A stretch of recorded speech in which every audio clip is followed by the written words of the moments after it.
German History Part 3.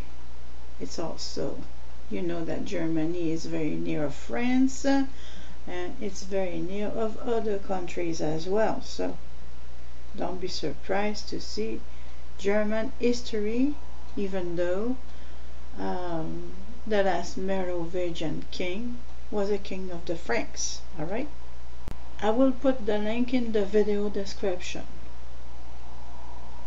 I've made the research and this is the result that I reached. At the death Clovis I in 511, his realm was divided among his 4 sons, Hildéric I, Clodimir, Sigiberg I, and Clotaire I. Despite the frequently bloody competition between the brothers, they managed among them to extend Frankish rule. See, Frankish rule over Thuringia in approximately 531 and Burgundy in 534, and to gain sway over, if not possession of, Septimania on the Mediterranean coast, Bavaria, and the lands of the Saxons to the north. By 558, Clotaire I was the last surviving son of Clovis I, and until his death in 561, the Frankish realm was once again united. In 561, the realm was again divided between brothers, Charibert I, Guntram, Sigebert, and Childéric I, and again family strife and intrigue ensued, particularly between Childéric and his wife Fredegund in the northwest of Gaul, and Sigebert and his wife Brunhild in the northeast. Dynamic struggles and increasing pressures exerted on the realm by neighboring peoples, Bretons and Gascons in the west, Lombards in the southeast, Avars in the east, prompted a reorganization of the Frankish kingdoms.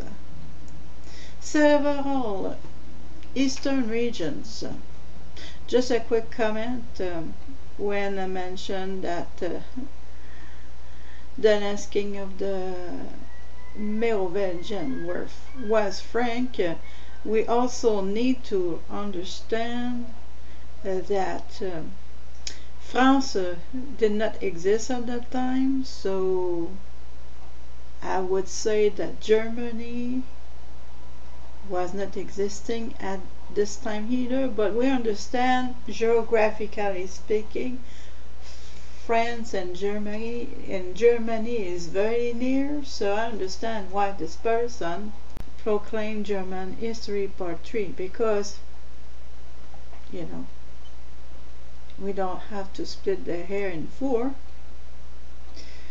The human race is a big family, but unfortunately we like to be divided, and it's really not helping us. Anyways, I'm going to continue. Several eastern regions were merged into the kingdom of Austrasia, with its capital at Metz. In the west, Neustria emerged, with its capital first at Soissons and later at Paris. To the south was the enlarged kingdom of Burgundy, with its capital at Chalon-sur-Saône. Overall Frankish unity was again achieved in 613 when Clotaire II, son of Childéric I and king of Neustria, inherited the other 2 kingdoms as well. On the death of Clotaire's son Dagobert I in 639, the realm was divided yet again but by that time the kings of the two regions, Neustria and Burgundy on the one hand, and Austrasia on the other, had been forced to yield much of their power to household officials known as mayors of the palace. Under the Merovingian dynasty, the mayor of the palace was the manager of the household of the Frankish king. The office existed from the 6th century, and during the 7th it evolved into the power behind the throne, between commas, in the northeastern kingdom of Austrasia. The mayor of the palace held and withheld the real and effective power to make decisions affecting the kingdom, while the kings had been reduced to performing merely ceremonial functions, which made them little more than figureheads. The office may be compared to that of a prime minister, all of which have similarly been the real powers behind some ceremonial monarchs. In Austrasia, the mayoral office became hereditary in the family of the Pippinids. In 687, after victory over the western kingdom of Neustria, the Austrasian mayor, Pippin of Estral, took the title Duke of the Franks to signify his augmented role. Charles Martel, from 688 to October 22, 741, was a son of the Frankish statesman Pepin of Herstal and Pepin's mistress, a noblewoman named Alpada. As Duke and Prince of the Franks and Mayor of the Palace, Charles Martel was the de facto ruler of Francia from 718 until his death. Charles successfully asserted his claims to power as successor to his father, as the power behind the throne in Frankish politics, continuing and building on his father's work. He restored centralized government in Francia and began the series of military campaigns that reestablished the Franks as the undisputed masters of all Gaul. Much attention has been paid to his success in defeating an Arab raid in Aquitaine at the Battle of Tours. Alongside his military endeavors, Charles has been traditionally credited with a seminal role in the development of the Frankish system of feudalism. Charles Martel ceased bothering with the facade of a king at the last 4 years of his reign, 743 to 747, were an interregnum. The Carolingian dynasty takes its name from Carolus, the Latinized name of Charles Martel. The name Carolingian, between commas, medieval Latin Carolingi, an alternate form of an unattested Old High German word Carlin or Kerling, meaning descendant of Charles, or the family of Charles. Pepin III of the Short, 714 to September 768, was the younger son of Charles Martel and his wife Rotrude. Pepin's upbringing was distinguished by the ecclesiastical education he had received from the monks of Saint-Denis. Succeeding his father and the mayor of the palace in 741, Pepin reigned over Francia jointly with his elder brother Carloman. Pepin ruled in Neustria, Burgundy, and Provence, while his older brother Carloman established himself in Austrasia, Alemannia, and Thuringia. The brothers were active in suppressing revolts led by the Bavarians, Aquitanian Saxons, and the Alemanni in the early years of their reign. In 743, they ended the Frankish interregnum by choosing Hildéric III, who was to be the last Merovingian monarch, as figurehead king of the Franks. Being well disposed towards the church and papacy on account of their ecclesiastical upbringing, Pepin and Carloman continued their father's work in supporting Saint Boniface in reforming the Frankish church and evangelizing the Saxons. After Carloman, who was an intensely pious man, retired to religious life in 747, Pepin became the sole ruler of the Franks. He suppressed a revolt led by his half-brother Griffo and succeeded in becoming the undisputed master of all Francia. Giving up pretense, Pepin then forced Hildéric into a monastery and had himself proclaimed king of the Franks with support of Pope Zachary in 751. The decision was not supported by all members of the Carolingian family, and Pepin had to put down a revolt led by Carloman's son, Drogo, and again by Griffo. By the way, I will add that the fact that you see Hildéric III died just a few years later, had to have his hair being cut.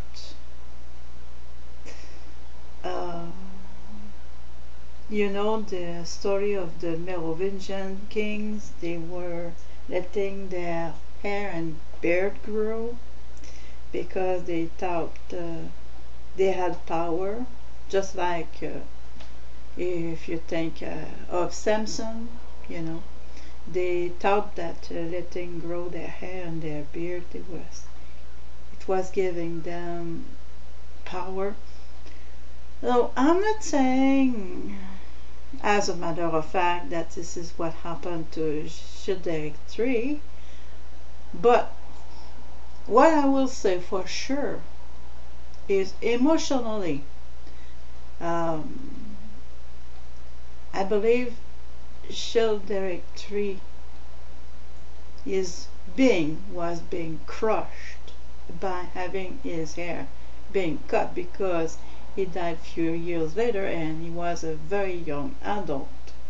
So yeah. The earliest known ancestor of Charlemagne that we can confidently say was in fact his ancestor is a saint named Arnulf of Metz, who lived around the same time as Clothar II. If you can trace a line in your own tree to Charlemagne, then this too is as far as you can go with any degree of certainty. However, let me show you one theory that has been put forward. It is thought that Arnulf, or perhaps his wife, or perhaps the wife of Pepin the Elder, was a child of an individual named Arnold, who was the bishop of Metz prior to Arnulf. He was the son of Batilda, who was the daughter of Clothar I.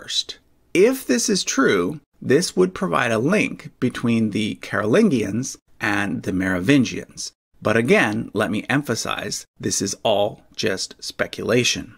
Arnold's father, Ansbertus, is thought to be the son of a man named Tonantius Feriolus III.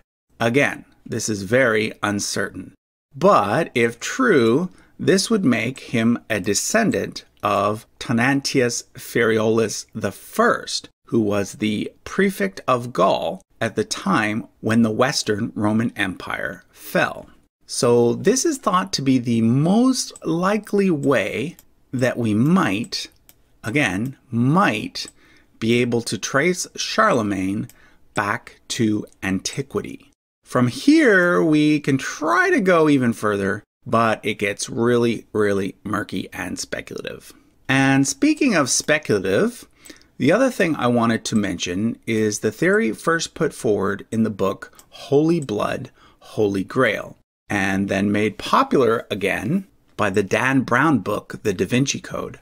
According to that theory, this individual here, Pharamond, who we're not even sure was an ancestor of Mero Vee, was the last of the Fisher Kings. The Fisher King being a character in the Arthurian legends who was custodian of the Holy Grail. But, according to the theory, the Holy Grail was not actually a cup. It was a secret bloodline, a bloodline that can be traced back to Jesus, and thus back to King David as well.